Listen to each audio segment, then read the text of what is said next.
नमस्कार मित्रांनो, लग्नानंतर होईलच प्रेम या मालिकेच्या आजच्या भागात आता रम्याला आणि वसूला काव्याच्या त्या बोक्याचा फार राग येतो आणि त्यामुळे त्या बोक्याचा त्या इकडे पूर्ण तुकडे तुकडे करतात, पूर्ण त्याचा कापूस बाहेर काढतात, पूर्ण डिस्ट्रॉय करतात काव्याचा बोका.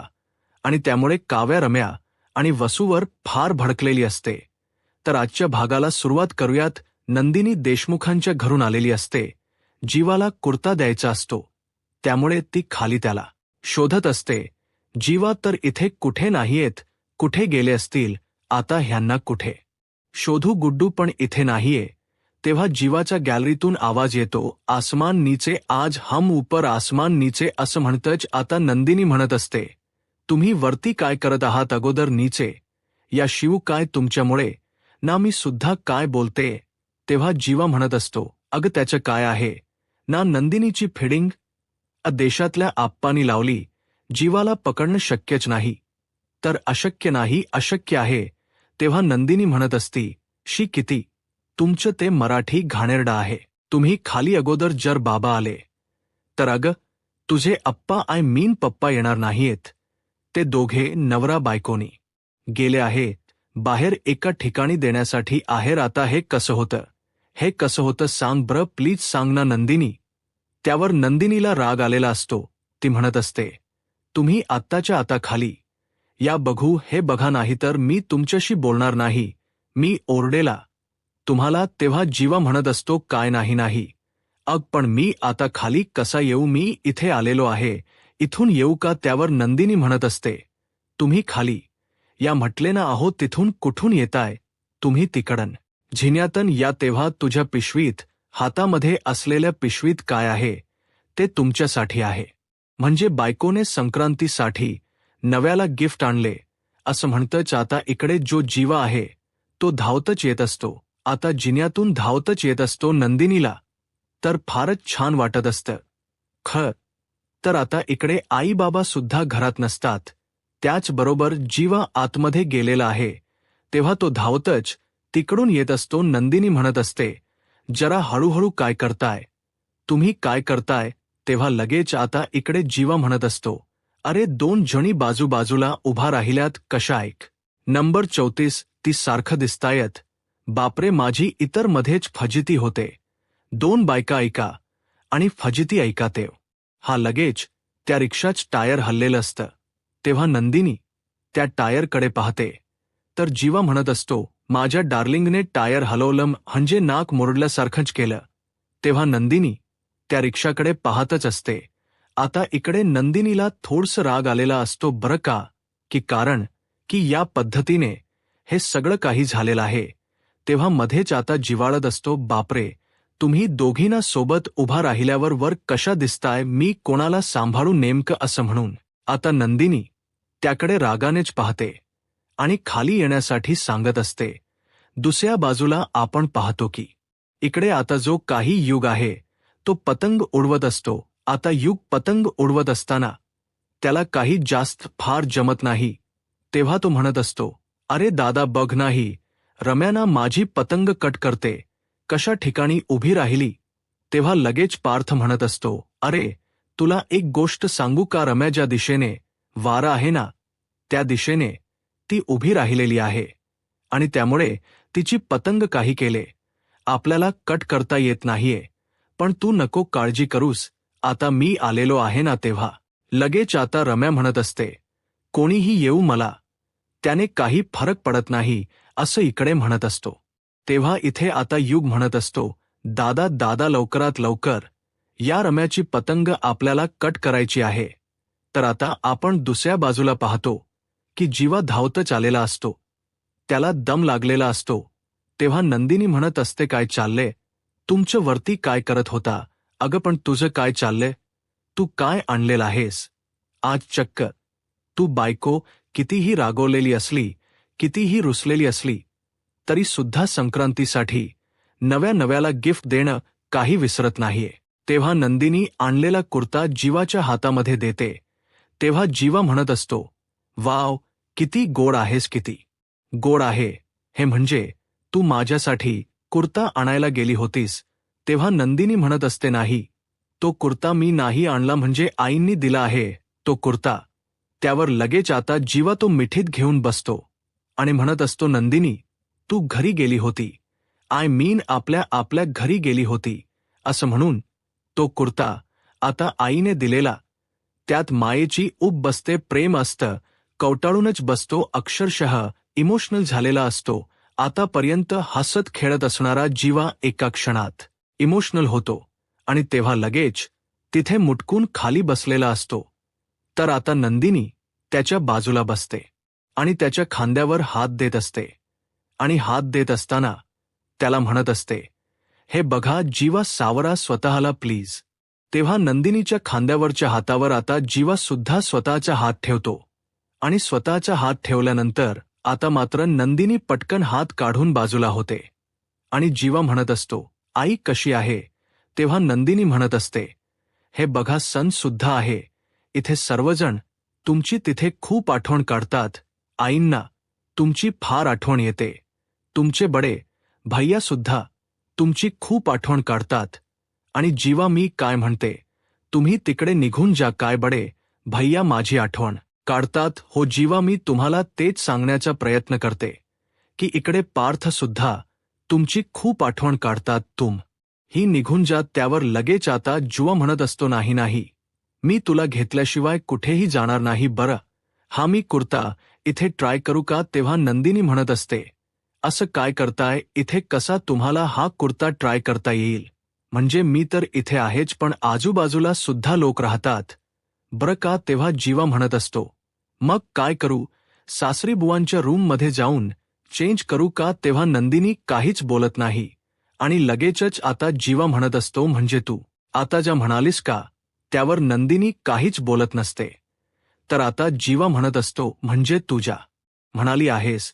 तर तेव्हा नंदिनी आता काहीच रिएक्ट न झाल्यामुळे जीवा मात्र तिथून निघून जातो. आता जीवा तिथून निघून गेल्यानंतर आपण पाहतो की इकडे नंदिनी ती साडी स्वतःच्या अंगावर टाकून बघत असते आणि स्वतःच्या अंगावर ती साडी टाकून बघितल्यानंतर तिला तर फारच आनंद होत असतो.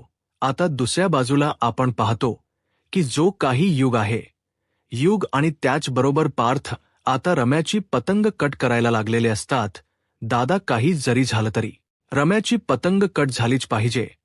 तेवढ्यातच रम्याची पतंग पाठीमागून कट होते. तर आता इकडे जी काही आपली रम या आहे ती म्हणत असते, अरे बघ आई, माझी पतंग कट केली. तेव्हा लगेच इकडे पार्थ म्हणत असतो, अरे रम्याची पतंग नेमकी कट कोणी केलेली आहे? रम्याची पतंग तर इथे मी कट केलेली नाहीये. तेव्हा कोणी कट केली असं म्हटल्याबरोबर पाठीमागून एक आवाज येतो आणि तो असतो काव्याचा. काव्या म्हणत असते, मी केली कट. अरे आओ ना फिर. असं म्हणतच आता तिच्या बाजूला इकडे जी काही आपली मानिनी सुद्धा असते आणि मानिनी असताना आपण पाहतो की आता ती सुद्धा खूपच अशी कमाल दिसत असते. पार्थ हा काव्याकडे पाहतच असतो. काव्या तो डोळ्यावरचा गॉगल खाली करते आणि पार्थला डोळा मारत असते. आता दोघी जॉनी तिथे समोर आलेले असतात आणि पतंग उडू लागलेले असतात. तेव्हा लगेच काव्या मानिनीला म्हणत असते, आई, तुम्ही काय करताय? तुम्ही त्या घोषणा द्या ना. तेव्हा मायनी म्हणत असते, अगो काव्या, मी विसरले. त्या घोषणा मी विसरले. अहो आई, तुम्ही माझ्या बोक्यासमोर मला आता तोंडावर पाडणार आहात का? तेव्हा मानिनी म्हणत असते, नाही, थांब, मी जरा आठवते असं म्हणून मानिनी आठवायला लागते. मानिनी म्हणत असते, काखी हाई हवा का झोका, काखी हाई हवा का झोका. तेव्हा लगेच आता काव्याम म्हणत असते, आय लव्ह यू मोका. आणि तेव्हा पारदकडे ती पाहतच असते. पुन्हा एकदा मानिनी त्याच घोषणा द्यायला सुरुवात करते आणि काव्यासुद्धा पुन्हा तेच पुढच शब्द बोलत असते. आता हे सगळं सुरू असताना इकडे रम्या आणि त्याचबरोबर वसुला तर फार राग आलेला असतो. त्यांच्या डोक्यामध्ये हे सगळं जात असतं. आता इकडे रम्या वसुला म्हणत असते, आई, बघितलंस ना ही काव्या कशी करते? हिने मुद्दामून माझी पतंग कट केलेली आहे. हिला तर मी अजिबात सोडणार नाहीये.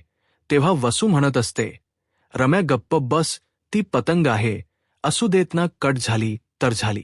त्याने एवढा काय फरक पडतो, आणि पतंग उडवायला आलं तर कोणीतरी कट करणारच असत ना. मग तुला एवढा फरक काय पडत आहे? हे बघ, त्यांच्याकडे अजिबात लक्ष देऊ नकोस. हे दादा, आज वहिनी मात्र तुला हरवणार बहुतेक. म्हणजे बघ बघ ना, आज इथे वहिनीच्या हातामध्ये तुला कट करण्यासाठी पतंग आहे, तर तिकडे आईच्या हातामध्ये फिरकी आहे. आज तुझं काही खरं नाही. बघ तेव्हा लगेच आता युग म्हणत असतो, अरे बघ ना, इकडे आईला घरी घरी हे पण नाहीये, तिळगुळ बनवण्यासाठी वेळ नाहीये, पण इकडे मात्र वहिनीसाठी ती फिरकी घेऊन उभी आहे. काय म्हणायचं बाबा आणि काय बोलायचं बाबा, असा विचार तो इथे करू लागलेला असतो. आणि तेव्हा लगेच आता इकडे पार्थ म्हणत असतो, हो अगदी बरोबर आहे, अगदी बरोबर आहे. पण दादा, आज तुझं काही खरं नाहीये. आज मात्र तुझ्या प्रेमाचा पतंग इकडे वहिनीच कट करणार बहुतेक. काय रे, तू माझ्या बाजूने आहेस का? तू त्यांच्या बाजूने आहेस?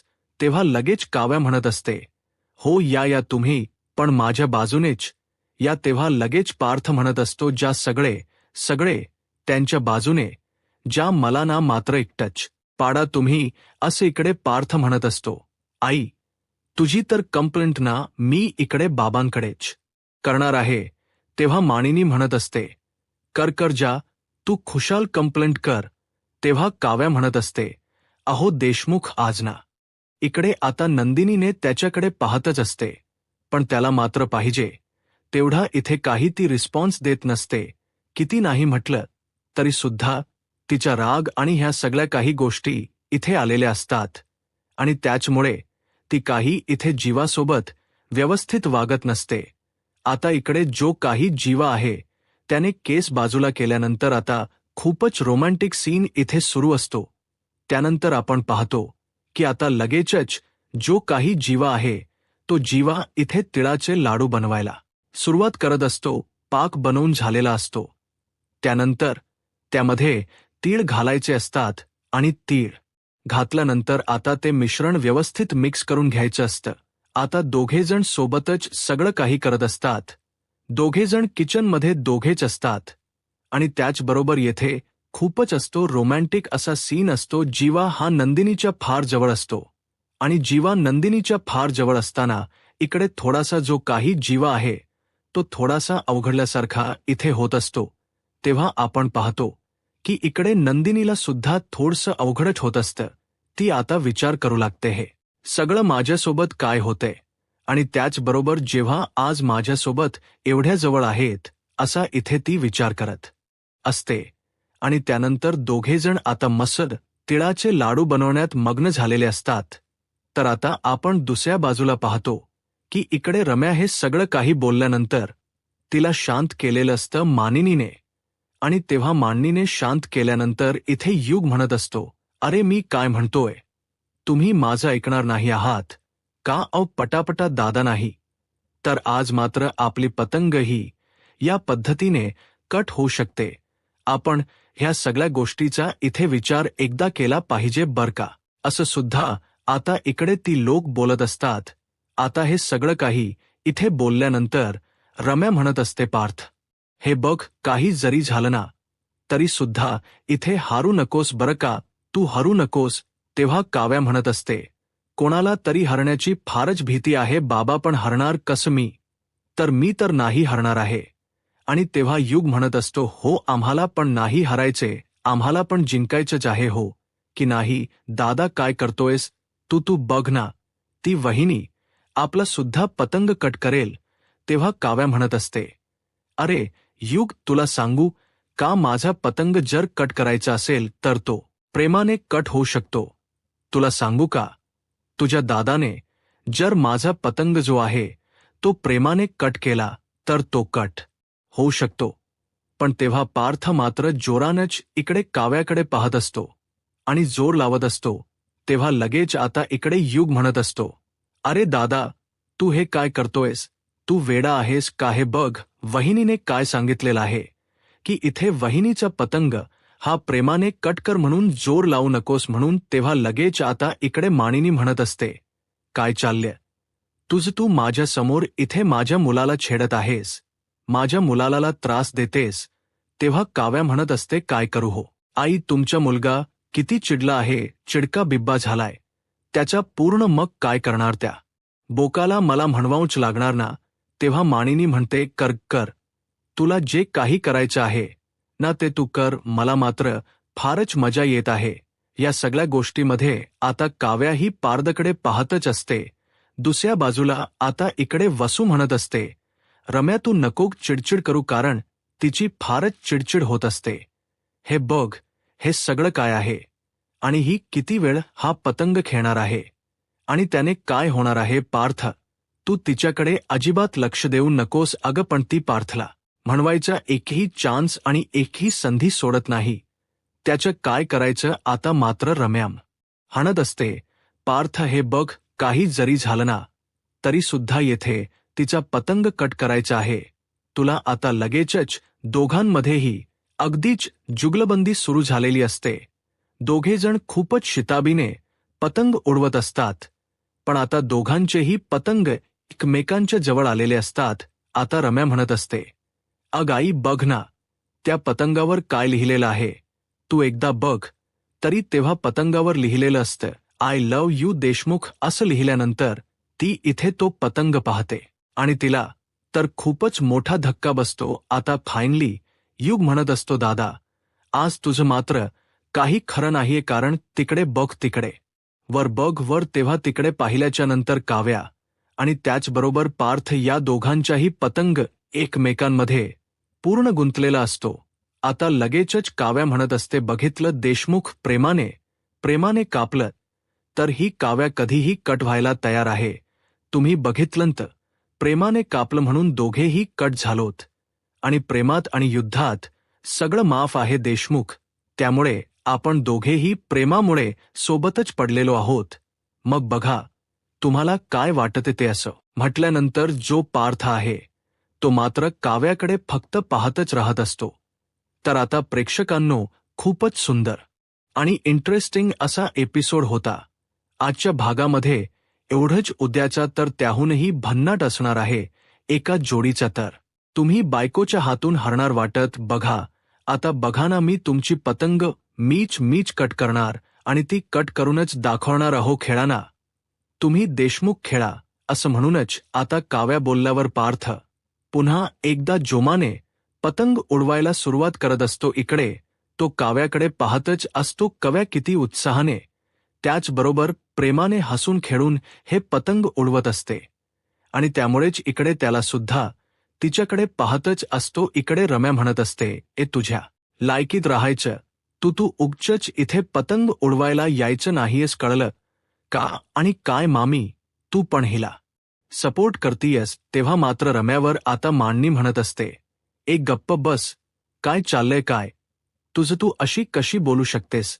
तर आता आपण दुसऱ्या बाजूला पाहतो की इकडे जो काही जीवा आहे, जीवाने खूपच छान असा कुर्ता घातलेला असतो आणि तो खाली आलेला असतो. तेवढ्यातच नंदिनी आता वरून तीच मानेने दिलेली साडी, त्याचबरोबर तेच हलव्याचे दागिने, हे सगळं काही घालून आलेली असते, आणि जीवा म्हणत असतो, वाव, मी तर छान दिसतोय का. तेवढ्यातच आता नंदिनी वरून त्याला म्हणत असते, हो तुम्ही तर खरंच खूप कमाल दिसताय. आता जीवाचं लक्ष येणाऱ्या नंदिनीकडे जातं आणि जीवा मात्र तिला पाहतच राहत असतो, कारण नंदिनीने सुद्धा सेम अशी ही जी काही मानेने दिलेली साडी आणि ते सगळं काही तिने घातलेलं असतं, आणि त्याचमुळे इथे आता फारच आनंद जीवाला सुद्धा झालेला असतो. आता नंदिनीला पाहिल्याबरोबर जो काही जीवा आहे तो जीवा मात्र इथे शिट्टी वाजवत असतो. आता जीवा शिट्टी वाजवत असताना आपण पाहतो की इकडे आता ते जुने क्षण तिला आठवत असतात. खरं तर इकडे आता जीवाला शिट्टी वाजवता येत नसते, तेव्हा नंदिनीने त्याला शिट्टी वाजवायला शिकवलेली असते, आणि त्याचमुळे आज इकडे या पद्धतीने आता जीवा हा एकदा शिट्टी वाजवत असताना नंदिनीला मात्र ते सगळे जुने दिवस आठवू लागलेले असतात.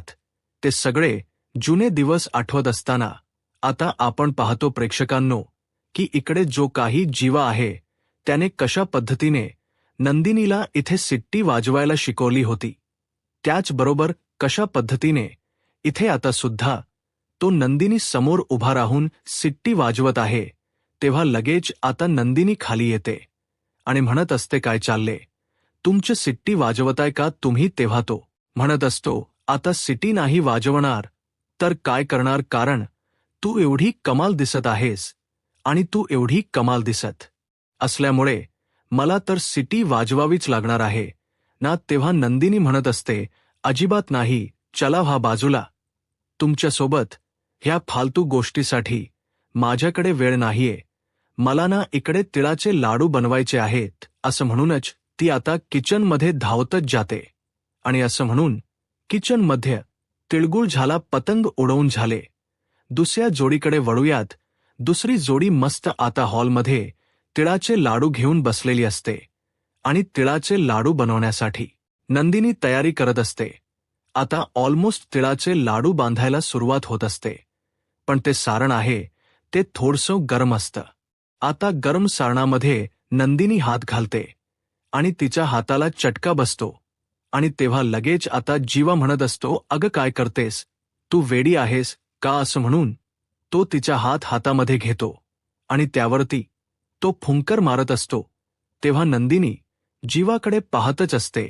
असो, या संक्रांतीमुळे तरी हे दोघेजण किंवा ते दोघेजण थोडे तरी एकत्र येतील, एकमेकांचा विचार करू लागतील.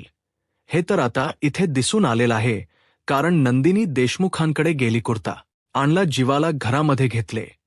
त्याचबरोबर त्याच्या मदतीने तिळाचे लाडू सुद्धा बनले. म्हणजे स्टेप हळूहळू एक स्टेप हे लोक पुढे पुढे पुढे पुढे जाण्याचा प्रयत्न करतात. ह्यातच आपल्या सर्वांना आनंद आहे. दुसऱ्या बाजूला आपण पाहतो की काव्या बोक्याला घेऊन बसलेली असते.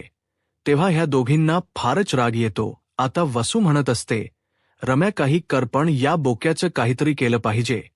तेव्हा रम्या लगेच गार्डनमधली कातरी घेऊन येते आणि म्हणत असते, आता ह्या बोक्याचा सत्यानाश होणारच. हा बोक्याचे नाही, तुकडे तुकडे करून कुत्र्यांसारखे हाल केले तर मी सुद्धा नावाचे रम्या लावणार नाही. तेव्हा लगेच आता इकडे रम्या तो बोका पळवते आणि तो बोका पळवल्यानंतर ती आता त्या बोक्याचे तुकडे तुकडे करत असते. तेव्हा जेव्हा काव्याला बोक्याची आठवण येते, तो बोका सापडत नाही. तेव्हा ती घरभर शोधत असते. आता तो बोका घरभर शोधल्यावर तिला सापडत नाही आणि तेव्हा बोका बोका तू कुठे गेला आहेस, कुठे गेला आहेस, असा विचार ती करते. असा विचार केल्यानंतर आता तिच्या समोरवरून जो काही बोक्याचा कापूस आहे तो पडत असतो आणि तो कापूस पडल्यानंतर इकडे मात्र काव्याला फारच मोठा धक्का बसतो तिथेच मानेने. आणि त्याचबरोबर पार्थ हे दोघेजण सुद्धा आलेले असतात आणि तेव्हा मात्र जोरातच काव्याराम याच्या नावाने ओरडत असते. आता पुढे काय होईल हे पाहायला आत्ताच माझा महाराष्ट्र या यूट्यूब चॅनलला सबस्क्राईब करा. धन्यवाद.